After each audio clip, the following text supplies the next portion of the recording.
Bonjour et bienvenue dans l'émission No Bullshit Marketing. Alors aujourd'hui, deux experts ici avec moi. Je me sens même un peu ridicule. Nicolas, mon associé, tu vas bien? Ça va et toi? Ça va bien. Et Bruno de l'agence Blaise et Blaise Bruno. Bruno, justement. Exactement. Est-ce que tu peux te présenter, Bruno, pour les personnes qui ne te connaissent pas encore? Ouais, je vais essayer de faire rapidement. On est deux freelances avec Blaise, mon associé. On s'est rassemblés sous un nom, voilà, Blaise et Bruno. On gère des comptes publicitaires Google Ads. On se présente comme des docteurs holistiques. Donc, en fait, on fait à la fois du tracking, du copywriting des landing pages et de la gestion de campagnes publicitaires. On fait ça pour des clients, pour beaucoup en Suisse, mais aussi en France et de plus en plus aussi en France. Et puis, on essaye de partager de la valeur à l'industrie par des articles de blog, des vidéos, des formations récemment. Enfin, voilà globalement qui je suis. Après, pour terminer, je dirais que j'ai 36 ans, que je suis marié, que j'ai deux enfants, que j'habite en Haute-Savoie et que la vie est belle. Super. Eh ben, écoute, aujourd'hui, le sujet du live, on a plein de choses à voir avec toi. C'est vrai que tu as la casquette de expert tracking, expert sur la technique, mais il n'y a pas que ça. On l'abordait en off juste avant. Écoute, je te propose, je lance le générique et on démarre la discussion. Ouais.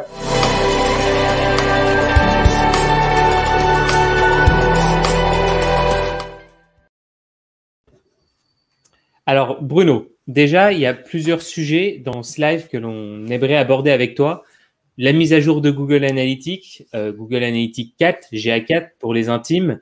On a les différentes stratégies d'enchères. Nico, lui, est aussi de la partie en SIA. On accompagne pas mal de clients et il y a des points communs, mais il y a peut-être des différences. Donc, je pense que ce sera intéressant de débattre là-dessus. Et d'autres sujets annexes liés au CRO, à l'attribution, etc. Mais déjà, je pense que y a un sujet dont j'aimerais déjà commencer à parler de ce sujet-là avec toi, c'est Google Analytics GA4.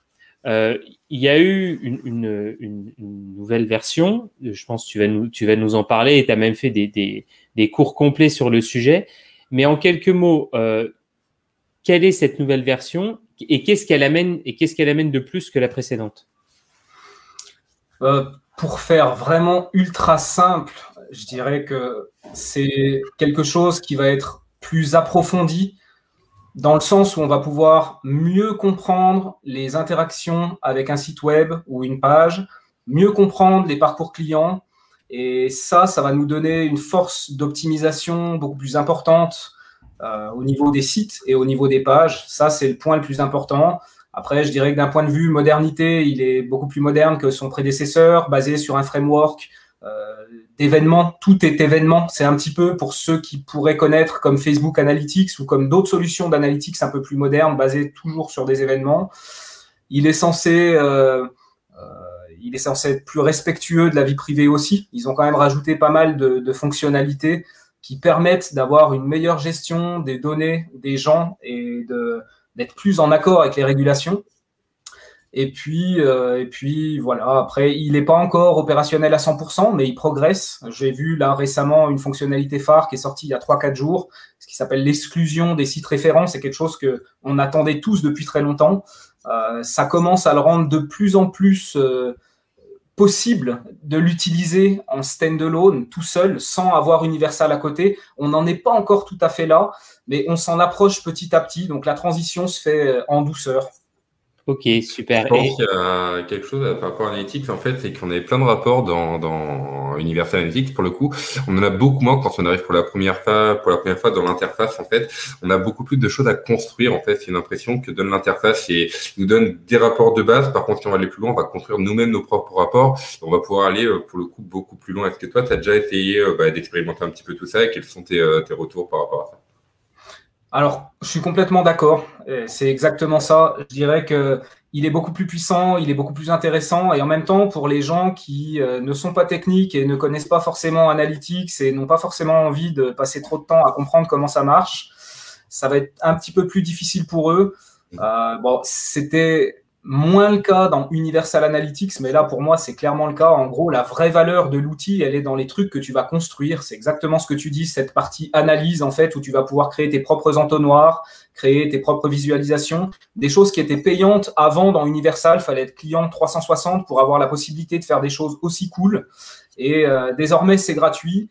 Mais voilà, il faut apprendre à construire ces choses-là. C'est là que la vraie valeur réside. Et c'est vrai que les rapports standards, la valeur, elle est moins intéressante, dirons-nous. C'est ça. Ah ben, vas-y, Nico. Allez, tant qu'on y est. Il y a quelque chose qui m'aide beaucoup en avant, c'est par rapport justement au tracking, à l'attribution, des choses comme ça. En fait, c'est un sujet qu'on va aborder un petit peu plus tard dans le live, en fait. Et c'est vrai que quand on regarde la page de GA4 ou même la petite certification sur Skillshop avec les petits cours, ils mettent vraiment en avant la différence, c'est que Universal Analytics se base sur des sessions pour le coup. Et quand on va aller, par exemple, avec GA4, on va avoir beaucoup plus de signaux, que ce soit l'appareil, que ce soit la session, que ce soit le compte Google sur lequel il est connecté. Enfin, il y a vraiment beaucoup de choses qui peuvent permettre de résoudre, en tout cas, quelques soucis par rapport aux limitations de tracking qu'on observe de plus en plus. Alors, oui et non. Je suis d'accord et je suis pas d'accord. Je suis d'accord dans un monde où c'est le monde d'avant, c'est-à-dire qu'on peut traquer tout ce qui arrive sur le site sans se poser de questions. Dans ce contexte-là, complètement, il est vachement mieux. Maintenant, dans le contexte actuel, avec les régulations, les navigateurs, les iOS 14, tous ces trucs-là, tous ces signaux, on peut effectivement s'en servir et c'est génial. Et en même temps, il faut demander le consentement pour les avoir. Et en même temps, le consentement, on l'a pas beaucoup. On est entre 10 et 20%. C'est les chiffres que j'ai en tête. Hein. C'est pas prouvé, j'ai pas un lien. Et puis ça change selon les industries, les endroits, etc. Mais bon, Google, en gros, enfin, si j'ai bien compris, ils disent qu'ils vont énormément utiliser du machine learning pour aller combler les trous, justement, de tous ces gens qui ne vont pas donner leur consentement. Et c'est encore une grosse interrogation sur ce que ça va donner et puis aussi à quel point on peut avoir confiance dans ces données qui sont issues des algorithmes, entre des vraies données qui correspondent à des vrais gens et puis des modèles mathématiques que Google nous dit en disant « Tiens, voilà ce que tu as sur ton site, mais bon, c'est nos algos qui te le disent. » Bah, je ne sais pas trop. Ça marche. Et alors, Bruno, moi, je suis spécialisé en e-commerce, vraiment. Je fais que ça tous les jours. Et là, on a une question d'Alexis. Qu'est-ce que tu penses de GA4 pour les e-commerçants? Et j'ai plein de questions justement juste derrière. Merci, Alexis, tu me fais mes transitions. Qu'est-ce que tu en penses, Bruno? Alors, j'en pense que jusqu'à il y a quelques jours, c'était un non formel parce qu'on ne pouvait pas exclure les sites référents. En fait, qu'est-ce que ça veut dire? Ça veut dire qu'en gros, les sites de tes solutions de paiement, genre paypal.com, genre Crédit Agricole, je ne sais pas quoi, eh ben, c'est eux qui prenaient le crédit de toutes les ventes. Et en gros, toi, tu essayais de comprendre les sources de trafic qui t'amenaient des ventes, ce n'était pas possible. Et en fait, ça, c'est un problème qui a été réglé depuis bien longtemps dans Universal Analytics. On peut ajouter le nom de domaine des solutions de paiement, comme paypal.com, etc.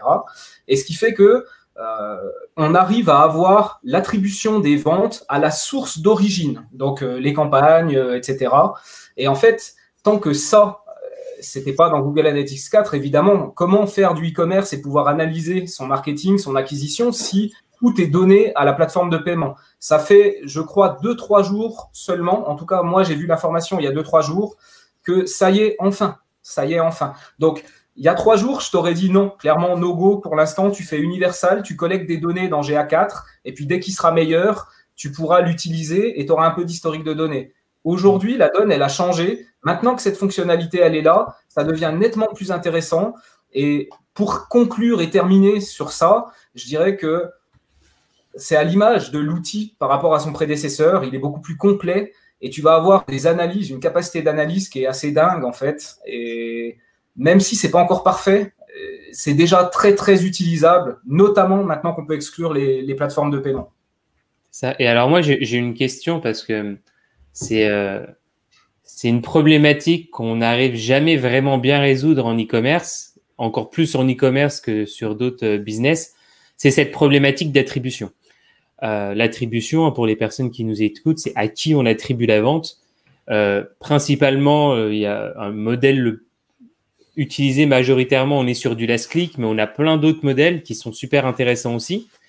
GA4 rend l'attribution, entre guillemets, un petit peu plus claire. Est-ce que tu peux nous en parler, notamment sur la partie sûrement cross-device et autres? Qu'est-ce que toi, tu penses de l'attribution déjà d'une manière générale? Parce que c'est un problème qui est très difficilement résolvable de mon point de vue. Bah, déjà, je pense qu'il n'y aura jamais d'attribution parfaite. Ça, c'est à peu près sûr. Je pense aussi que la direction dans laquelle on se dirige, entre, comme on disait tout à l'heure, les régulations, la fin des cookies, les iOS, les navigateurs, l'attribution, elle va être de plus en plus compliquée puisque finalement, en gros, au bout de 24 heures, tu sais plus, une personne qui revient, c'est une nouvelle personne. Donc, ça va être extrêmement compliqué parce que l'attribution, en fait, elle répond à un problème. C'est qu'il faut plusieurs visites avant d'avoir une vente, par exemple. Et ça peut être plusieurs visites sur un même appareil, auquel cas, c'est encore relativement simple, entre guillemets. Mais quand tu commences à mettre une personne qui vient d'un mobile, ensuite elle vient sur un ordinateur, puis ensuite elle vient d'un MacBook Pro, c'est impossible de réconcilier tout ça. Donc, l'attribution, ce sera jamais parfait. Ça, c'est sûr et certain. Donc, il y a une notion, évidemment, il faut se baser sur les données. Ça, c'est un point certain. Mais il y a aussi une notion de feeling et de vision globale en se disant, OK, quand j'arrête ça, ça marche moins bien. Et pourtant, l'analytics, il me dit que ça donne 0 conversion. Ouais, parce que peut-être que ça t'amène des gens nouveaux, mais qu'ils viendront finaliser la vente par un autre moyen ou sur un autre appareil. Donc après, il y a à la fois ce travail d'observation des données et en même temps ce travail de deviner et de ressentir les choses. Donc ça, c'est la première question. Et puis la deuxième question, sauf erreur, c'est qu'est-ce que ça amène GA4 ? Pour l'instant, pour moi, ça n'amène pas grand-chose de plus. Et notamment, il y a un truc qui est encore une fois pas parfait, mais qui est quand même bien dans Universal Analytics, la version précédente, c'est ce qu'ils appellent l'attribution multicanal avec des rapports qui te permettent justement de confronter un chemin, un parcours utilisateur à travers plusieurs visites et de voir qui a participé à une vente. Ça, aujourd'hui, on ne l'a pas encore sur GA4. Et par conséquent, pour moi, l'attribution sur GA4, pour l'instant, elle n'est pas à niveau. Et c'est sans doute même meilleur encore sur Universal. Ok, super clair. Et après, peut-être pour un petit complément par rapport à ça, d'un côté, tu as l'analytics, et puis d'un autre côté, tu as les plateformes publicitaires. Je pense à Facebook, par exemple, je pense à Google Ads, par exemple. Et eux, ils ont déjà un système d'attribution multitouche. Ce qui fait que c'est pour ça que si tu regardes tes résultats dans Google, tu as 10 conversions. Si tu regardes tes résultats dans Facebook, tu as 10 conversions. En tout, tu te dis, c'est génial, j'ai 20 conversions. Sauf que non, tu n'en as que 10 en tout. Mais c'est parce que chacun veut s'attribuer le crédit de la conversion en se disant, je t'ai amené un utilisateur qui, 3 visites après, il a fait une vente et donc je me l'attribue à moi. Sauf que sur les 3 visites suivantes, il y en a une de Google Ads et lui, il dit la même chose. Il dit, attends, moi, je t'ai amené un mec là, il y a une vente sur 3 visites, elle est à moi aussi. Et c'est comme ça qu'on arrive à du doublonnage, malheureusement, et que c'est très difficile de faire la part des choses. Super. Merci Bruno de ce retour. Et alors, Nico, lui, qui gère des campagnes et son équipe aussi sur vraiment la partie Google Ads, et puis Nico, t'en parlera mieux que moi, mais tu aimes avoir cette vision macro de dire, bon, d'un point de vue macro, d'un point de vue marché, il y a vraiment telle opportunité et on peut aller péter et saturer un marché dans une niche donnée sur un pays, sur plusieurs pays ou autres. Et toi, c'est vrai, on en parlait tout à l'heure en off, tu as cette vision d'être très précis, mais en même temps pas que. Donc, toi, est-ce que tu es plus de l'école vision macro ou plus vision macro sur tes campagnes à optimiser le moindre détail du genre on diffuse pas entre 1h et 4h du matin parce qu'on sait que dans cette niche-là, on n'a pas trop de conversion, typiquement. Je pense qu'il faut avoir un peu des deux. Nous, en fait, avec Blaise, on a un modèle mental qui est 20-80 dans tout. Un jour, on a lu un livre qui s'appelle Essentialisme, que je recommande vraiment à tout le monde. C'est un livre qui peut changer une vie et changer la vision que vous avez de tout ce que vous faites, aussi bien d'un point de vue perso que d'un point de vue pro. Et en gros, il y a des choses qui vont avoir de l'impact et il y a des choses qui ne vont pas en avoir. Si j'avance sur une tâche sans réfléchir, je vais être capable de faire peut-être du travail de singe, entre guillemets, c'est-à-dire que je vais passer mon temps à faire des choses qui n'ont aucun impact. Et à contrario, si je réfléchis avant de faire les choses, je vais me dire, OK, qu'est-ce qui va avoir de l'impact et qu'est-ce qui ne va pas en avoir? Maintenant, je rattache les wagons par rapport à ta question, pour être pertinent. C'est que il y a des choses où tu vas rentrer vraiment dans le détail et tu vas modifier parce que ça vaut la peine, parce que tu sais que ça va avoir vraiment beaucoup d'impact. Et à contrario, il y a plein de trucs où tu rentres dans le détail, tu passes du temps, et finalement, l'impact, il est minime et ça sert à rien. Donc, en gros, ça, je le fais pas. Et je vais faire ce travail de fourmi, entre guillemets, que si je sais qu'il y a un gros impact à la clé. Et c'est un peu, pour finir de raccrocher les wagons par rapport à ce que je disais au début, le docteur holistique, c'est comme ça qu'on se présente avec Blaise, c'est que on a plusieurs cordes à notre arc, que ce soit l'aide aux entreprises d'un point de vue business, conseil stratégique sur leur offre notamment, à la fois une différenciation, à la fois un market fit, l'adéquation entre ce que les gens veulent et puis ce que l'entreprise propose. Donc ça, c'est le premier truc. Ensuite, on fait du copywriting, on sort des pages qui vendent, mais vraiment. Donc, il y a ta page de destination avec la copie que tu vas mettre dessus. Ensuite, tu as le tracking, parce que évidemment, plus tu comprends le comportement des gens, les blocages et les choses qui marchent, et plus tu vas être capable d'améliorer la performance de ton site ou de ta page. Et enfin, tu as les campagnes. Donc, si tu veux, à la fois, il faut aller dans le détail de certaines choses, et à la fois, on a cette approche holistique et cette vision globale. Et l'idée, c'est d'avoir sans cesse l'obsession pour qu'est-ce qui va avoir de l'impact, de sorte à passer son temps sur des choses qui vont vraiment percuter, des choses qui vont avoir de l'impact et qui vont changer la donne. Donc, pour répondre très très courtement à ta question, il faut les deux. Ok, une petite pour faire la suite, il y a une grande différence avec campagne automatisée, semi-automatisée et complètement manuelle en fait chez Google. Pour le coup, je pense par exemple des smart shopping qui va marcher pour le coup vraiment très bien, des shopping classiques avec un modèle ROS cible, on va imposer à Google une rentabilité, enfin on va demander à Google plutôt que l'imposer une rentabilité et lui va tout faire pour aller l'atteindre en maximisant les conversions, ou au contraire prendre tous les petits mots-clés à la main. Moi, il y a quelque chose que j'aime bien faire sur les comptes et j'aimerais ton avis aussi là-dessus, c'est toujours partir sur ces campagnes full auto au début. En tout cas, une shopping normale et une DSA, et après venir isoler les leaders. C'est-à-dire, on a des campagnes globales sur le compte, en fait, qui marchent plutôt bien, qui ont des rentas très corrects. Par contre, ça revient un petit peu à ce que tu disais, ça rejoint ça. On identifie, par exemple, qu'il y a un mot-clé en particulier dans une campagne DSA. Une campagne DSA, c'est une campagne où on va demander à Google de faire de la promotion de globalement toutes les pages du site. On va faire des filtres dessus, mais on va dire un groupe de pages, on va faire de la promotion en tout automatisé. Et l'idée, on va dire, OK, bah voilà, dans toutes ces pages, il y en a une qui marche mieux sur un mot-clé, bah, je vais l'isoler dans une campagne à part pour avoir un budget. Toi, à quel endroit tu places le curseur en fait et à quel moment tu choisis de passer sur du manuel, du semi-automatisé ou du tout automatisé pour le coup?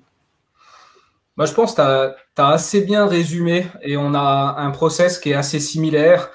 C'est-à-dire que je vais lancer plein de cannes à pêche. Je suis dans ma barque en train de pêcher et puis je lance plein de cannes à pêche. Je ne sais pas où est le poisson.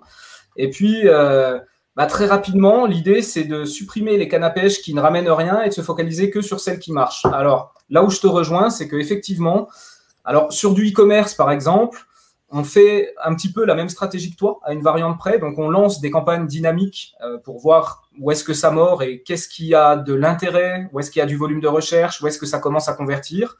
Ça, c'est pour le search. Après, sur shopping, on a plutôt tendance à commencer par une shopping classique parce qu'on veut les termes de recherche, en fait, alors que le smart shopping, il ne te le donne pas. Et là, on est vraiment dans une espèce de phase de découverte, finalement.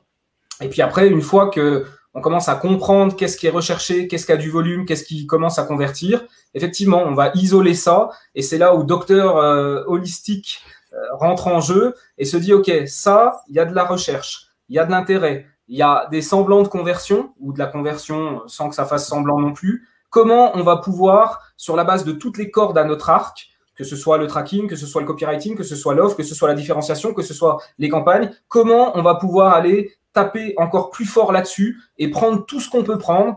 Donc, en gros, c'est ça, c'est tu découvres et tout de suite, qu'est-ce qui a de l'impact, qu'est-ce qui semble marcher, qu'est-ce qui est recherché, tu l'isoles et là, boum, tu lui donnes tout ce que tu as. Non, mais top. Mais c'est vrai qu'il y a ce point-là sur les smart shopping et shopping. On a de moins en moins d'informations en fait de la part de Google et c'est un petit peu le défaut des campagnes tout automatisées en fait. C'est vrai que maintenant on lance une campagne, on a l'impression de lancer une boîte noire qui va rapporter de l'argent ou pas sur certains types de campagnes en fait, et avoir en tout cas plusieurs campagnes sur le compte en fait, toujours plus pour avoir à la fois de la data, faire de la performance et aussi tester tester différents modèles. Aussi, une autre petite question qui est souvent posée, c'est la différence entre le CPA cible et le ROS cible. Je sais qu'il y a des personnes, même dans le e-commerce, en fait, qui sont plus adeptes du CPA cible. En fait, qu'est-ce que tu penses de ces stratégies, lesquelles tu as l'habitude d'utiliser, que ce soit en e-commerce ou pour d'autres clients? Et quelle est ta méthode pour choisir la stratégie d'enchère, en fait, de ton point de vue? Alors, je fais une toute petite parenthèse. Je redis ce qu'on s'est dit hors ligne avant, c'est que il y a beaucoup de buzz, beaucoup de discussions, beaucoup de hype, entre guillemets, sur les stratégies d'enchères. C'est un truc qui fait couler un maximum d'encre. Je le dis clairement, les stratégies d'enchères, c'est un détail. On parle d'impact, ça reste avant tout un détail. Si ton offre, elle est pourrie, si ton copywriting, il est pourri, si tu plais à personne, tu peux passer des enchères manuelles aux enchères automatiques, ça changera rien du tout. Donc, dans la vision d'ensemble, les stratégies d'enchères, c'est un tout petit truc. Et pourtant, c'est un truc qui fait couler énormément d'encre. C'est marrant. Bref, maintenant, je réponds à ta question. La différence, le CPA cible, tu lui donnes un coût par conversion cible et il va essayer d'avoir le plus de conversions possible en dessous ou égal au prix que tu lui donnes. Genre, moi, je veux payer 50 balles pour un client, pas plus. Il va essayer de te dépenser tout ton budget et de te filer des clients pour 50 balles. Le ROAS cible, c'est différent. Le ROAS cible, déjà, il nécessite de remonter de la valeur. Ça peut être du chiffre d'affaires, e-commerce classique, mais ça peut aussi être de la valeur économique, j'appelle ça. C'est un concept que j'avais appris chez Avinas Kochik, que j'aime beaucoup d'ailleurs. Très bonne lecture, si jamais, pour les gens de la chaîne. En gros, par exemple, tu vas dire, il me faut 10 prospects pour avoir un client, et un client, il me ramène 1000 balles. Donc, virtuellement, ton prospect, il te ramène 100 balles. C'est de la valeur économique, c'est pas du vrai chiffre. Mais en faisant comme ça, du coup, tu deviens éligible pour utiliser des stratégies comme ROAS cible. Et lui, il a besoin, en fait, justement, d'une valeur qui remonte, sinon, ça peut pas marcher. Et quand tu remontes de la valeur comme ça, le ROAS, c'est le retour sur investissement. Donc, il va comparer combien tu génères de chiffres, de valeur, par rapport à combien tu dépenses. Et le ratio des deux te donne un chiffre. Par exemple, j'ai un ROAS de 2, ça veut dire que si je dépense 1, ça me génère 2. Attends, je rattrape le fil. Voilà.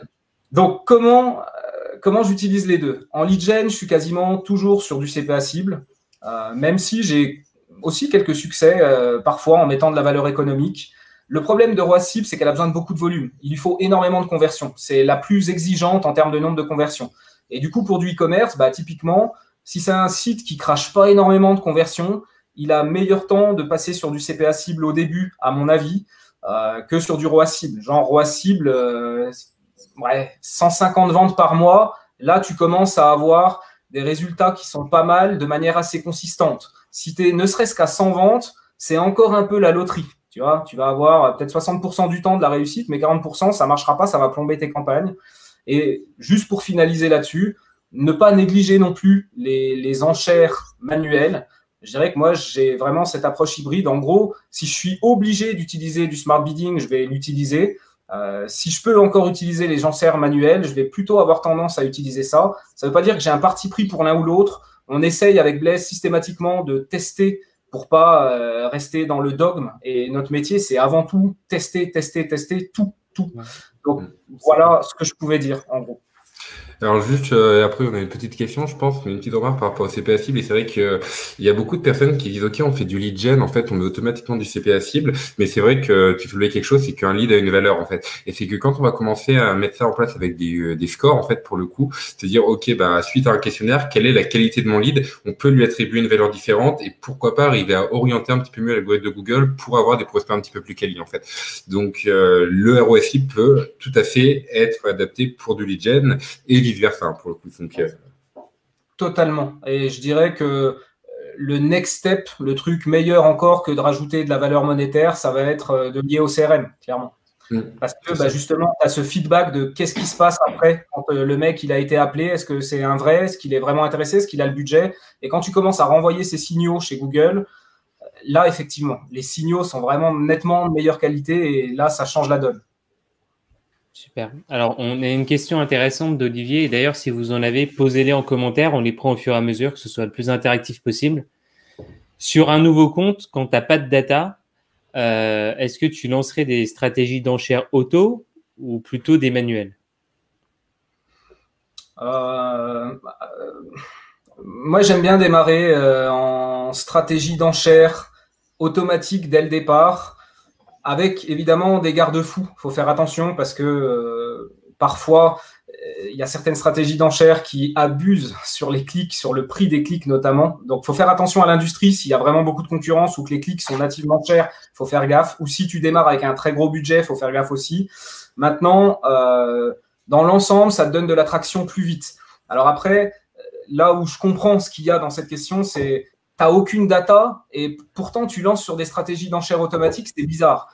Ben, en fait, c'est pas si bizarre que ça parce que Google, il sait exactement qui t'es, il sait exactement ton activité. Il ne faut pas oublier qu'avant de valider tes publicités, il va aller regarder ton site. Donc, il sait exactement les mots qu'il y a dessus. De toute façon, ton site, il le connaît aussi pour le SEO. Et en gros, il va aller regarder chez les autres les conversions d'où elles viennent. Et puis, il va faire un persona idéal qui convertit pour toi sur la base de la moyenne des autres players de ton industrie, jusqu'à ce que toi, tu aies assez de données. Et alors, à ce moment-là, ça switch et ça va tenir compte plutôt de tes données à toi que de celles de la moyenne de tes concurrents. Super. Merci pour cette réponse, Bruno. Aujourd'hui, on parle justement de… Quand on gère des campagnes Google Ads, on dit que la data est roi, au sens propre du terme, pas ROI. Parce que si on n'a pas de data, nous, en tant que marketeur, on peut pas optimiser. Mais tu le disais, il n'y a pas que la data, il y a tout ce qu'il y a aussi derrière. Mais justement, cette data-là, comment toi, tu arrives à l'exploiter au mieux? On parle souvent de oui, il faut traquer, mais est-ce que c'est pas forcément mettre un tag sur un site? Le système de tracking, il peut être plus ou moins complexe. Est-ce que tu peux nous parler des différents systèmes de tracking que toi, tu utilises? Alors, je vais recommencer par un mot que j'ai déjà donné, 20-80 en fait. Aujourd'hui, je le fais de moins en moins. C'est pas que je sois pas capable de le faire, c'est que ça me motive moins. Et puis, il y a aussi pas mal de temps pour les formations. Mais avant, on me contactait pour faire des plans de tagage, des gros tracking sur des gros trucs, etc. Et puis, tu te rends compte quand tu lis les briefs que, putain, ils veulent tout traquer. Ils veulent tout traquer. Les trucs, ils sont inutiles dans plus de la moitié des cas, mais ils veulent tout traquer. Et puis, à la fin du jour, si tu fais finalement ce qu'ils t'ont demandé, t'as beau leur dire que ça sert à rien, que c'est beaucoup de temps et que ça va leur coûter cher pour finalement pas énormément de choses, puis que personne n'est qualifié chez eux pour analyser, mais ça, ils veulent pas l'entendre, c'est pas grave. Moi, je caricature un peu, hein, désolé. Mais en gros, finalement, t'as pas énormément besoin de choses à traquer. T'as le résultat final, ça, c'est hyper important. Et puis, il faut aussi pouvoir être capable de diagnostiquer s'il y a des points de blocage sur une page ou sur un site. Ça, c'est ce dont tu as besoin pour progresser. Le reste, c'est accessoire. C'est accessoire. Après, moi, ce que j'aime, c'est toujours cette approche 20-80. OK, commençons par l'essentiel. Conversion, c'est ça. Les points, les facteurs bloquants, les trucs qui pourraient nous permettre d'améliorer la page ou le site, c'est ça. On commence par ça, on fait lean, on fait au plus simple. Et puis, si dans 6 mois, on se pose des questions et qu'on ne sait pas y répondre, alors à ce moment-là, on va enrichir le tracking. Plutôt que de faire une usine à gaz, c'est comme les campagnes en fait. C'est comme tout dans la vie, on en revient à ce modèle mental, essentialisme 20-80. Tu commences simple et puis tu vois ce qui marche et puis tu tapes sur ce qui marche et puis le reste, tu ne le fais pas. Alors que si tu fais une usine à gaz dès le départ, tu as perdu ton temps pour rien en fait. Est-ce que ça répond à ta question ? Ça répond à ma question et ça répond très très bien à ma question. Qu'est-ce que toi tu en penses, Nico, sur les systèmes de tracking? Sur les systèmes de tracking, c'est un petit peu la même chose. Il y en a qui veulent faire du micro parcours, mais comme tu dis, il faut déjà avoir des capacités d'analyse assez importantes et surtout, il faut avoir beaucoup de data. On voit certains des petits clients qui ont 50, 100 visites par jour et qui veulent mettre une usine à gaz pour traquer le moindre événement qui va se produire une fois tous les 3 mois. À partir de là, il n'y a aucun intérêt à le mettre en place maintenant. Et encore une fois, il faut bien adapter le système de tracking à l'entreprise. Dans certains cas, dans des grosses boîtes avec des gros trafics, oui, on peut aller très très loin dès le début. Pourquoi? Parce qu'on peut récupérer de la data, parce qu'il y a des process de diffusion assez différents, parce qu'ils ont le budget pour soutenir plein d'opérations publicitaires à ce moment-là, pour être super précis dans le tracking. Mais ça va vraiment dépendre du compte pour le coup sur lequel on va intervenir. Et dans le basique, je reprends l'exemple des e-commerce parce qu'on est beaucoup plus e-commerce quand même pour le coup. C'est de se dire ok, la transaction c'est primordial, l'accès au checkout. L'accès à un ajout au panier, déjà à partir de ça, on peut travailler les campagnes marketing. Après, si on veut partir vraiment dans des optimisations plus CRO, en fait, pour le coup, c'est dire où est-ce qu'il y a un problème dans notre chiffre d'affaires, on va pouvoir ajouter les différentes étapes du checkout, pour le coup. Mais c'est des choses qui sont au fur et à mesure et il n'y a pas besoin de traquer, pour le coup, le moindre clic, la moindre chose de tous les côtés. Plus on a de data pertinente, et c'est toujours cette donnée qui est pertinente qui est la plus importante en fait, plus on va pouvoir avoir des campagnes efficaces, faire des bonnes analyses et adapter nos actions publicitaires. Par contre, le simple fait d'avoir de la data pour avoir de la data, ça a quand même très très peu d'intérêt. La data, elle doit servir à quelque chose. C'est pas être présente là pour se dire on a cette information au cas où dans 10 ans on a une information. Non, dans 10 ans on n'en aura même plus besoin, ce qui sera même plus valide, elle aura trop d'ancienneté. Ouais. Et alors, Bruno, tu nous parlais tout à l'heure en off de l'importance de ce qui est vendu derrière, hein, la promesse, que ce soit un produit physique dans le cadre d'un e-commerce ou d'une prestation de service, si c'est du lead gen, peu importe. Mais c'est vrai que quand on pense traffic manager Google Ads, on pense à la personne qui drive le trafic, mais il y a plein d'autres aspects qui tournent autour de ça. Tu l'évoquais, il y a le copywriting, il y a le conseil sur l'offre, il y a plein de choses. Est-ce que tu peux nous parler de l'importance de la page de destination, du copywriting qu'il y a dessus par rapport juste à driver du trafic sur une offre? Alors, c'est un super sujet ça, merci. Déjà, c'est un peu ce que je vous disais tout à l'heure. En gros, on se fait beaucoup voir avec Blaise et du coup, on génère quand même pas mal de demandes et on en refuse 9 sur 10, je dirais, parce que il y a 9 offres sur 10 qui tiennent pas la route en fait. Et nous, on fait tout à la performance. Nous, on sait on s'assit du même côté de la table que le client et en fait, on se rémunère sur la valeur qu'on lui amène. Mais si l'offre, elle est pourrie, on sait que la valeur, elle va pas être là, que nous, on va pas gagner quoi que ce soit, que le client, il va être déçu. Finalement, c'est mauvais pour tout le monde. Donc après, nous, on essaye d'être très clair aussi dès le départ et de dire, voilà, votre offre, on n'y croit pas trop. Alors du coup, parfois, tu as des gens qui prennent ça personnellement, alors que c'est pas personnellement, donc eux, ils s'en vont, tu les revois plus. Tu en as d'autres qui vont dire, pourquoi vous dites ça? Donc à ce moment-là, tu vas pouvoir les aider, leur dire, voilà, votre offre par rapport à ce que le marché a l'air de demander, par rapport à la concurrence, etc. Il y aurait sans doute des points d'amélioration à faire. Donc avec des gens comme ça, on est susceptible de démarrer, s'ils sont à l'écoute et tout. Donc l'offre, c'est hyper important, à tel point que nous, dès qu'on la sent pas, on n'y va pas. Premier point. Deuxième point, Google Ads, il y a beaucoup de hype, encore une fois, tu peux faire plein de choses, les stratégies d'enchères, blablabla, blablabla. Je dénigre pas les compétences qu'il y a à gérer des campagnes. Il y a vraiment des compétences, c'est un métier qui est difficile parce qu'il évolue aussi tout le temps, donc je veux pas dénigrer. Mais malgré tout, pour moi, entre 60 et 70% des résultats de tout ce qu'on peut faire comme campagne, c'est l'offre et la page de destination. Ça, c'est vraiment le nerf de la guerre.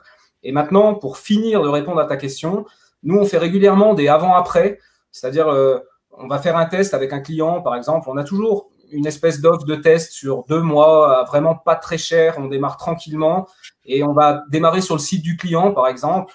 Après, s'il est vraiment abusé, on va lui donner quand même quelques conseils ou alors on va refuser.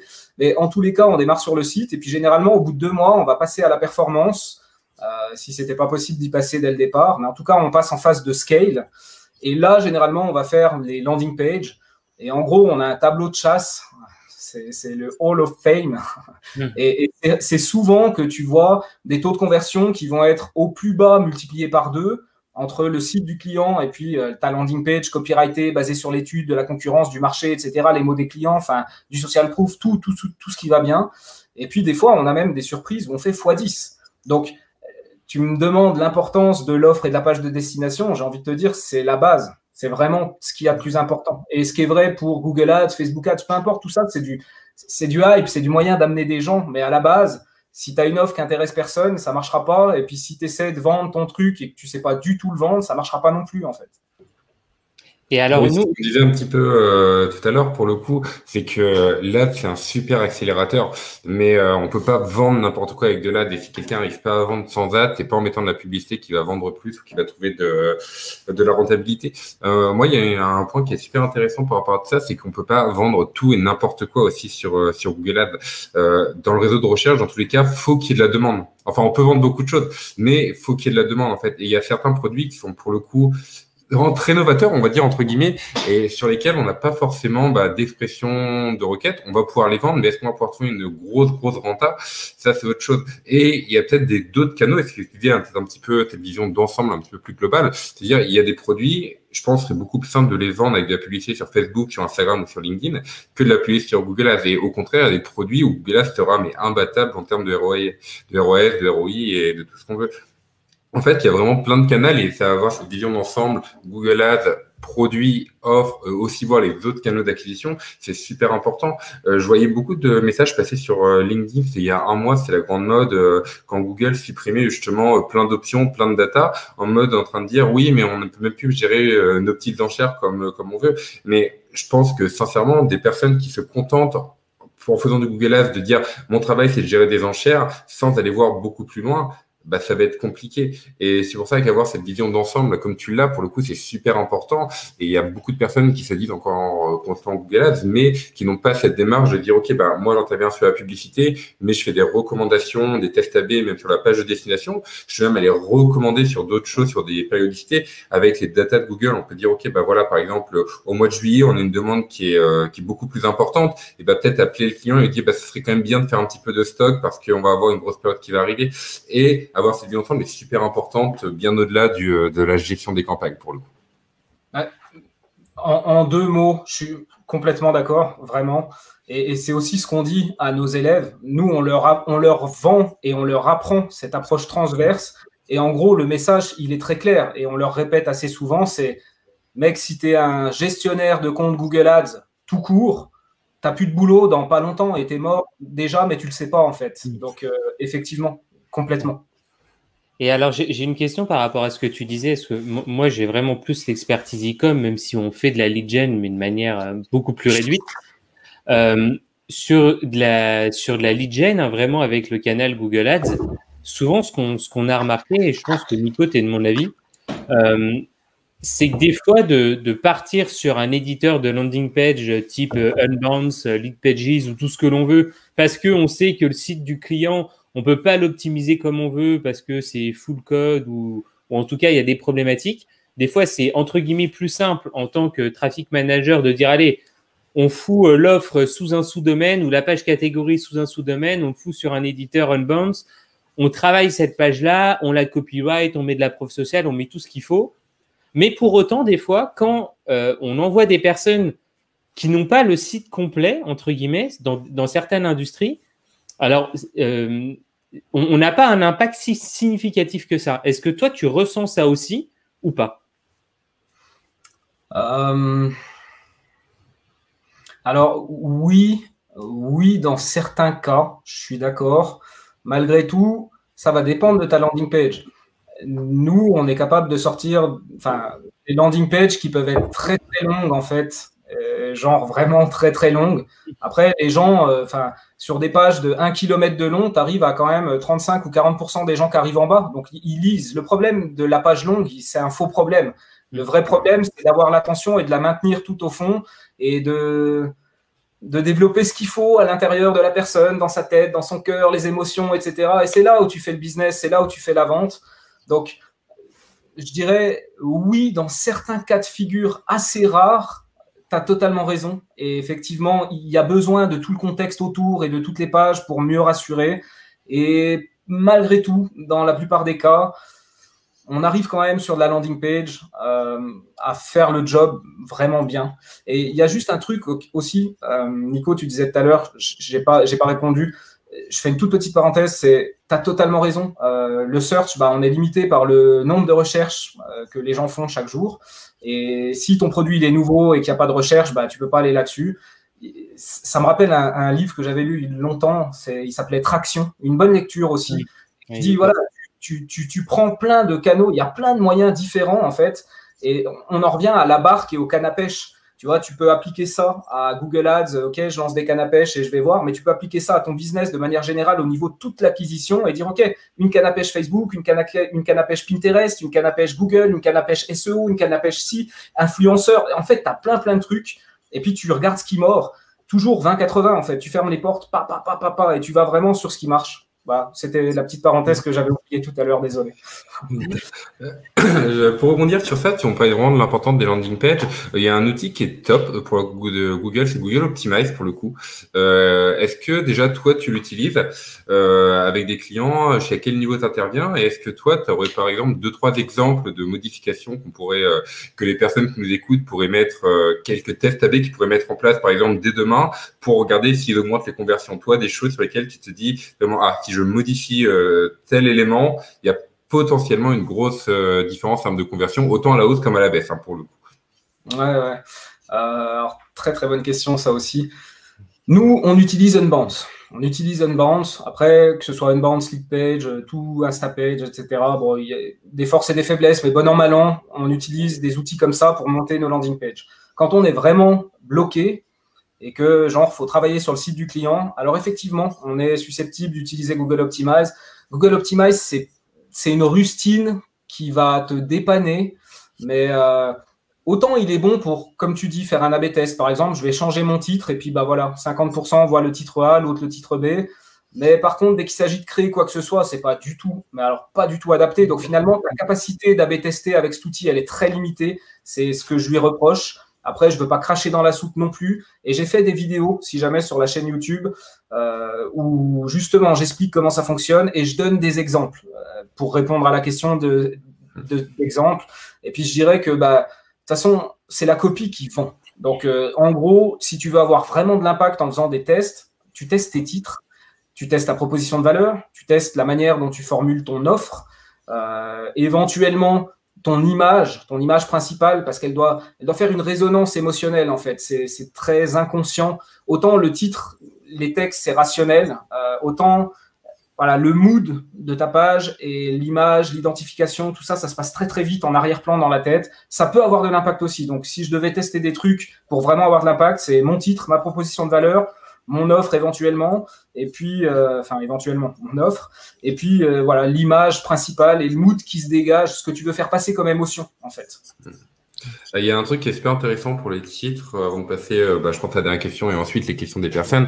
C'était un point de Tim Ferriss qui expliquait que pour choisir le titre de son livre, il avait lancé des publicités sur Google Ads, en fait. Il avait regardé celle qui avait le meilleur taux de clic, en fait. Et ça lui permet de sortir la semaine de 4 heures, pour le coup, qui était vraiment un des leaders. Et pourquoi ce livre s'appelle comme ça? C'est parce qu'il a fait un test sur Google Ads. Donc, voilà, les répercussions peuvent aller même très, très loin, même hors du web. Pour le coup, je trouve super intéressant. D'ailleurs, tu vois, parfois, c'est aussi des profils de clients que on va attirer par moment. C'est pas forcément ceux qu'on cherche, mais si on est convaincu par leur idée, on est susceptible d'y aller et dire ouais, pourquoi pas. Et avec des gens comme ça, la proposition de valeur, c'est dire ok, viens faire ton étude de marché avec nous. Tu dépenses finalement pas tant que ça. Allez, mettons 5000 balles en gros. Avec 5000 balles, tu sais tout de suite si ton idée, elle va marcher ou pas. On te fait une landing page, même si derrière, il n'y a aucune offre et il n'y a rien. Une landing page fantôme. On te fait des campagnes Google Ads. Pour 5000 balles, on t'évite d'en dépenser 50 000 et de dépenser 3 ans de ta vie à faire un truc qui ne marchera jamais. Exactement. Il faudrait que tous les entrepreneurs fassent ça, vraiment. Ça serait… Tellement. Et alors, j'ai une dernière question avant de passer à celle de nos invités, de nos viewers, plutôt. C'est l'importance du contexte. On en parlait en off tout à l'heure et vraiment, je pense que clôturé par ça, on peut pas faire mieux. C'est qu'à un moment donné, si je reprends tes mots, quand la personne elle est en train de jouer au solitaire sur une app mobile, est-ce que c'est le bon moment pour la solliciter sur une ad? Je pense pas. Et pourtant, des fois, on veut être présent partout, en retargeting, pas en retargeting, à toutes les étapes. On fait du multicanal, la personne, on fait de l'intention sur Google, on la remarket sur Facebook, on fait du Criteo, on met tout ce qu'on veut. Mais est-ce que toi, tu peux nous expliquer ta vision de l'importance du contexte? Alors, j'ai beaucoup de choses à dire. Je vais essayer de structurer, d'être bref et d'aller à l'essentiel. Déjà, j'ai lu un truc qui était fou il y a 2 jours. J'ai vu qu'Airbnb, ils avaient coupé 90% de leurs dépenses publicitaires de manière globale et qu'ils n'avaient rien perdu ou presque en chiffre d'affaires. Comme quoi, finalement, le contexte est roi, encore une fois. Quand les gens, ils ont envie, ils y vont, ils te trouvent. Après, tout le monde n'est pas Airbnb, on est bien d'accord. Mais enfin, ils ont quand même coupé 90% des dépenses publicitaires et ça n'a rien changé pour eux. Moi, j'ai trouvé ça fou. Après, Google et tous les autres sont coupables, entre guillemets, de cette hype, de ce truc, les audiences et tout, tu as des options de fou, machin, tu peux toucher les gens en tout temps, à toute heure, à tout endroit, bientôt sous la douche, c'est incroyable. Et puis finalement quoi? Finalement, le contexte, il est hyper important, comme tu dis. Si j'ai envie d'acheter, je dis n'importe quoi, mais un drone, par exemple, c'est un truc technique sur lequel j'ai besoin d'apprendre, etc. Si tu me montres une pub avec une bonne offre ou un truc qui est adapté à mon stade de réflexion dans un contexte où je suis ouvert à ce truc-là, ta pub, elle m'impacte vraiment. Si effectivement, je suis en train de jouer au solitaire ou regarder complètement autre chose, je vais peut-être me dire éventuellement, tiens, il faut que je pense à avancer sur le dossier drone. Tu sais, c'est un peu ça l'idée. Mais en même temps, j'aurais vu ta pub, je sais qu'il faut que je réfléchisse au drone, mais je ne vais pas me rappeler de toi, ta marque, et ça ne va pas générer forcément des ventes. Et là, on revient de manière un peu plus, vraiment, vision globale. Je dirais qu'on est parti trop loin avec le tracking, le vouloir traquer les gens tout le temps, savoir tout ce qu'ils font, l'historique de leur navigation, etc. C'est tellement intrusif tout ça. Je pense que c'est pas si mal de revenir en arrière et de se dire, OK, on n'a pas besoin de tout savoir. Refocalisons-nous peut-être un peu plus sur le contextuel.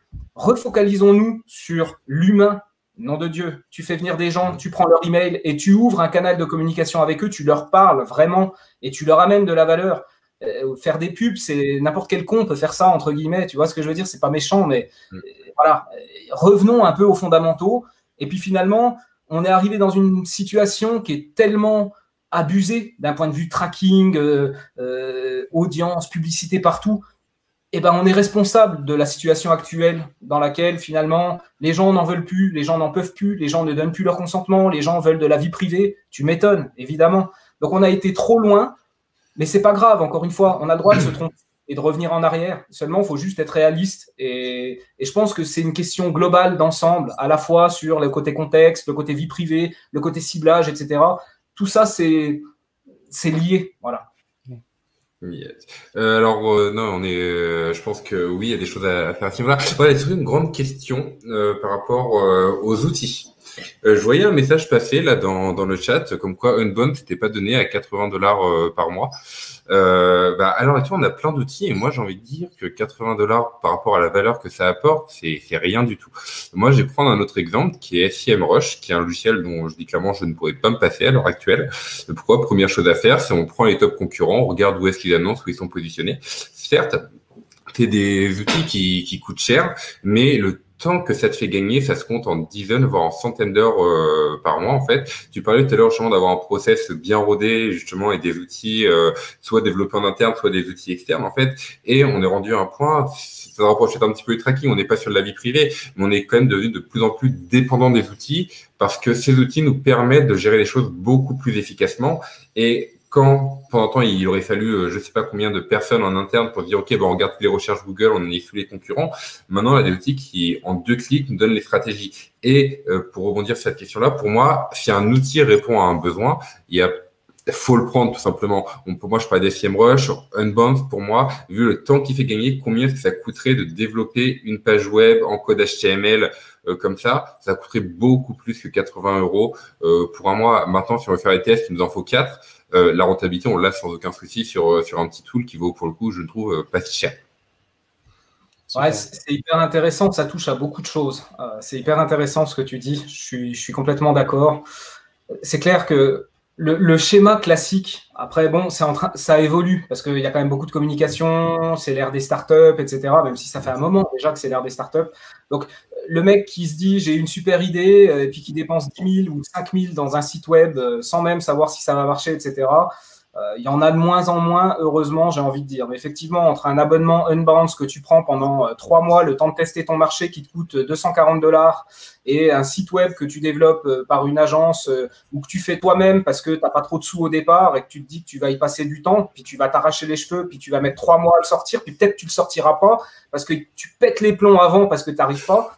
Honnêtement, c'est clair que voilà, il y a 2 sortes de personnes, mais encore une fois, c'est pas un jugement de valeur et je juge pas, mais c'est clair que il faut avoir l'approche 20-80. Enfin, il faut. Non, j'ai l'approche 20-80 et je la défends. J'impose rien à personne, mais c'est clair, à un moment donné, les journées, elles ont 24 heures et il vaut mieux échouer rapidement et apprendre hyper rapidement.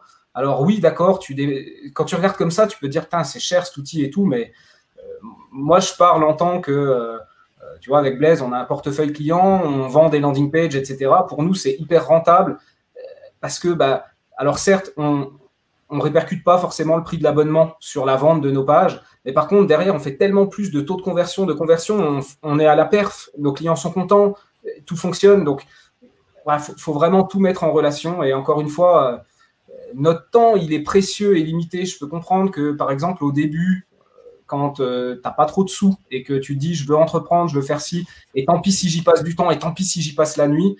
Et en même temps, quand tu passes tout ce temps-là, tu ne fais pas autre chose. Tu te concentres sur un truc qui est pas 20-80. Ce qui est 20-80, c'est est-ce que ton offre, elle va plaire à quelqu'un? Est-ce que tu peux trouver des clients déjà dès maintenant? Est-ce que tu peux avoir un site dès demain, histoire de montrer à tes clients et savoir si tu vas dans la bonne direction?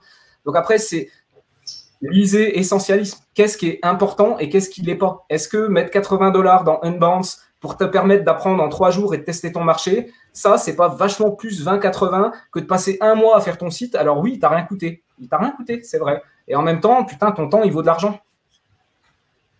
Exactement. Écoute, sur ces belles paroles, je pense qu'on ne pourra pas mieux clôturer. Je te propose qu'on prenne quelques questions. Il y en a pas mal dans le chat. La première, c'est est-ce que toi, tu utilises aussi YouTube Ads et notamment la partie Discovery ou tu n'en fais pas du tout? Moi, je fais beaucoup de YouTube Ads, notamment pour nos vidéos, Blaise Bruno, et aussi pour certains clients. Après, encore faut-il qu'ils aient la vidéo qui va bien. Tu vois, on parle de l'importance de la page de destination.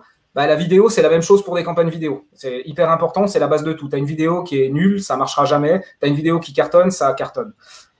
Bref, donc oui, je fais beaucoup de publicité. Et Discovery, les campagnes Discover de YouTube, c'est des campagnes, c'est un peu comme du SEO à l'intérieur de YouTube. Moi, je m'en sers énormément. Je fais que ça pour mes vidéos qui durent entre une demi-heure et 1 heure et demie. C'est clairement pas adapté au pré-roll. Donc, du coup, je fais juste du SEO pour monter la visibilité de mes vidéos. Par contre, j'ai juste un doute sur la question. C'était Chris qui posait ça. Je me demande s'il ne parlait pas plutôt des campagnes Discovery, ce nouveau format de Google où finalement, tu sais, c'est le flux d'actualité sur les mobiles Android. Ok, peut-être. Alors, si tu peux répondre dans le doute. Eh dans le doute, oui, on les utilise. Oui, on en est très content. Oui, c'est un animal un peu spécial. On est clairement sur un truc où tu vas chercher les gens quand ils t'attendent pas forcément. Donc forcément, tu dois penser différemment que si tu es sur des gens qui te cherchent et qui veulent acheter tout de suite. Mais oui, on en est content. Oui, ça marche bien. Réponse très courte. Super. On a une autre question. Comment relancer des comptes dont les campagnes sont beaucoup moins diffusées d'un seul coup? Je ne suis pas sûr de comprendre la fin de la question, mais en tout cas, comment toi, tu fais pour relancer un compte qui a été inactif pendant X semaines, X mois? Alors, des comptes qui s'arrêtent d'un seul coup, généralement, c'est des comptes qui utilisent des enchères algorithmiques. Généralement. Sinon, c'est très rare que ça arrive des choses comme ça. Ça peut arriver, mais c'est quand même assez rare. Donc, peut-être que la première étape, c'est d'essayer de repasser en manuel pour voir si ça change quelque chose. Et puis après, bien tout vérifier dans le compte. Est-ce qu'il n'y a pas des annonces qui sont refusées, puis tu n'as pas calculé, puis finalement, tu as la moitié de tes groupes d'annonces qui sont éteints parce que tes pubs, elles sont coupées, mais tu ne l'as pas vu. Et puis après, c'est très contextuel, c'est très difficile à répondre. Il faut rentrer dedans et puis trouver, identifier les coupables. Est-ce que c'est une chute globale? Est-ce que c'est une chute sur certaines campagnes? Enfin, il y a un vrai travail de diagnostic et chaque cas est différent. C'est très difficile de répondre de manière générale.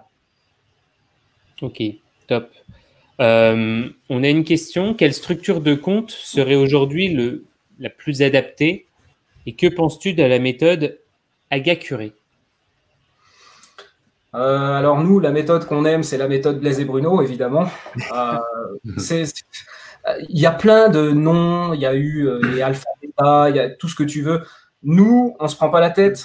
Pragmatique, 20-80. Tu découvres ce qui marche, tu le mets dans une autre campagne et tu lui donnes tout ce que tu as. Voilà, nous, on ne se prend pas la tête. Et encore une fois, raisonnement 20-80.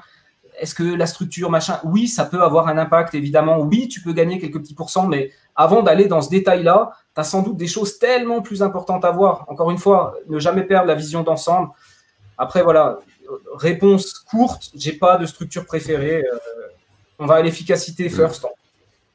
Alors, je vais revenir là-dessus. Pour moi, la structure du compte, en soi, comme tu dis, elle doit s'adapter à tous les business. Il faut rester efficace. Par contre, le nommage des campagnes et les groupes d'annonces, c'est super important de mon point de vue et garder une structure qui est toujours cohérente. Pourquoi? C'est pas forcément pour la performance du compte, c'est pour la facilité dans les reporting. Dès que vous avez des noms qui sont super bien nommés avec des patterns à chaque fois, c'est beaucoup plus simple de rechercher une information et surtout de la recentraliser de mon point de vue en tout cas. Et juste pour finir, après, encore une fois, il faut prendre des choses à la base, réfléchir bien comme il faut en fonction du contexte. Mais pourquoi je veux créer une nouvelle campagne? Peut-être que j'ai un truc qui déchire et que je veux lui donner vraiment un budget à lui tout seul. Ou alors peut-être que dans mon business, j'ai des business un peu partout sur le territoire, mais par contre, le fait que géographiquement, ce soit très, très pertinent au niveau de la page de destination, au niveau de l'annonce, c'est hyper important, ça change tout. Et il faut faire une structure plutôt qui va refléter ça. Donc, en fait, il n'y a pas de réponse parfaite parce qu'il n'y a que des business différents avec des contraintes différentes. Il faut connaître par cœur les réglages de la plateforme et comment tu vas pouvoir en tirer le meilleur parti en fonction d'un contexte bien spécifique d'une activité. Et de ce qui marche aussi. Super, Bruno. Alors, dans quelques minutes, nous, on va donner quelques invitations Clubhouse. Et il me semble que tu animes toi-même une room demain, si j'ai bien vu. Ouais, donc les personnes qui sont encore parmi nous, je vous invite vraiment. Alors déjà, on a des places qu'on va vous donner avec Nico. On vous dit comment faire dans deux secondes. Mais en tout cas, je crois que c'est la première room sur Clubhouse que tu animes, Bruno. Ouais, alors ce sera avec Blaise. Blaise, il est beaucoup plus présent que moi sur cette plateforme. Moi, elle me fait un peu peur. C'est une opportunité énorme et j'adore vraiment cette interactivité sans égale que tu peux avoir là-bas. C'est un truc de fou. Mais là où elle me fait peur vraiment, c'est qu'est-ce que c'est chronophage. Alors du coup, pas trop. Et parce que je suis quelqu'un de très, très focus. Tu vois, je dois délivrer. J'ai une obsession sur le fait de délivrer, d'atteindre mes objectifs. Tous les jours, je sais ce que je dois faire et je me mets une pression saine. Hein, ça va, il n'y a pas de problème. Mais voilà, du coup, je suis très, très focus. Et je fais très attention là-dessus. Mais effectivement, demain avec Blaise, on sera là-dessus. On va parler des nouvelles tendances, Google Ads 2021. Il y aura sans doute des sujets un petit peu similaires à aujourd'hui, des sujets nouveaux aussi. On parlera notamment du système de tracking Flock qui arrive chez Google. On parlera des nouveaux ciblages mots-clés. On sera un peu plus dans l'opérationnel. Là, on a été beaucoup dans la stratégie. C'était cool d'ailleurs. Voilà. Super, top. Et donc juste avant, pour les personnes qui sont encore parmi nous, il suffira de m'ajouter sur LinkedIn, moi et Nico, et puis vous vous abonnez à la chaîne. On vous envoie les invitations. On en a une petite dizaine, je crois, en stock. Donc, premier arrivé, premier servi, comme on dit. Et du coup, première action, allez rejoindre la room de Bruno demain à 13h15. Donc, ouais. Donc vous l'ajoutez aussi sur LinkedIn. Il y a toutes ces infos. Et donc, Bruno, où est-ce qu'on peut te retrouver? Il y a ton agence blaisebruno.com dont on a déjà parlé. Mais il y a aussi toute la partie formation que tu développes beaucoup. Tu as des points à nous indiquer sur les nouvelles formations, les mises à jour et tout ce que tu fais. Écoute, ouais, alors c'est marrant. On tiendra avec Danilo Duchesne la semaine prochaine. On n'a pas encore la date, on communiquera dessus. Un clubhouse justement sur des gens qui sont consultants et puis qui se mettent aussi à faire un peu de la formation. C'est exactement ça. On a lancé une formation l'an dernier pour les freelances. En fait, l'idée, c'est que on fonctionne bien et puis on a beaucoup de copains, entre guillemets, qui font le même métier que nous. Tu vois, cette communauté, tu rencontres des gens, tu parles, il y a des affinités et tout. Et puis, tu te rends compte que il y en a énormément qui galèrent, en fait, ils ne trouvent pas de clients, ou alors ils se font chier avec des clients qui ne sont pas du tout appropriés, ou alors ils ne sont pas très sûrs d'eux, ils ont un petit symptôme de l'imposteur, ils ne sont pas sûrs, du coup, ils se sous-vendent, du coup, ça ne se passe pas bien avec les clients. Donc, on s'est dit, OK, nous, on a une méthode qui fonctionne, faisons-en une formation, on a plein de choses à partager. Donc, en gros, on s'est mis à poil dans notre formation. On a dit, voilà exactement tout ce qu'on fait. Voilà comment on chope des clients. Voilà comment on gère la relation avec les clients. Voilà comment on gère les comptes. Voilà notre méthode, nos outils de productivité. On a développé ça, etc. Donc, on a lancé cette formation en mai dernier. Après, en novembre, on a vu que la partie vraiment purement métier, donc Google Ads, création de landing page, analytics, etc., ça pouvait vraiment intéresser des gens qui ne voulaient pas se mettre en freelance, mais qui étaient en agence ou qui même sont chez l'annonceur. Donc, on a lancé une deuxième formation, le tremplin. Et puis là, récemment, c'est des formations de très haut niveau, en fait. Et il y a plein de gens qui ne veulent pas l'apprendre parce que justement, ils ne se sentent pas au niveau. Donc, on a lancé tout récemment une formation qui s'appelle l'Étincelle, une petite formation beaucoup moins chère pour former les gens à la base. Et puis, parmi eux, il y en a qui, du coup, auront le niveau pour passer sur les formations grandes. Et dernier point, et j'arrête, il y a une formation tracking énorme, gigantesque, la plus grosse qu'il y ait jamais eu, en tout cas dans le monde francophone, sur GTM, GA4, tout ce qui est lié au tracking, liaison CRM, remontée dynamique d'informations, etc. Celle-là, j'en ai au moins pour 2 mois à la faire, mais normalement, je la commence la semaine prochaine. Voilà. Super. Et nous, on invite, c'était vraiment un plaisir de t'avoir ici, Bruno. On invite les gens à te suivre sur LinkedIn parce que tu es quand même assez actif sur ce réseau-là, mais même sur ta chaîne YouTube, il y a full contenu pour progresser avec Google. Merci beaucoup, Bruno. Merci à vous. J'ai super apprécié, c'était hyper cool cette discussion. Super. Eh bien, écoute, si tu es ravi, on y est d'autant plus. Pour toutes les personnes qui nous écoutent, tous les jeudis à 14h, on fait un live avec un expert francophone. Donc, jeudi prochain, une belle personne qui arrive. Et je dis bien une belle, mais il faut pas le dire. Allez, à la semaine prochaine. Merci encore, Bruno. Et au revoir tout le monde. Allez, merci.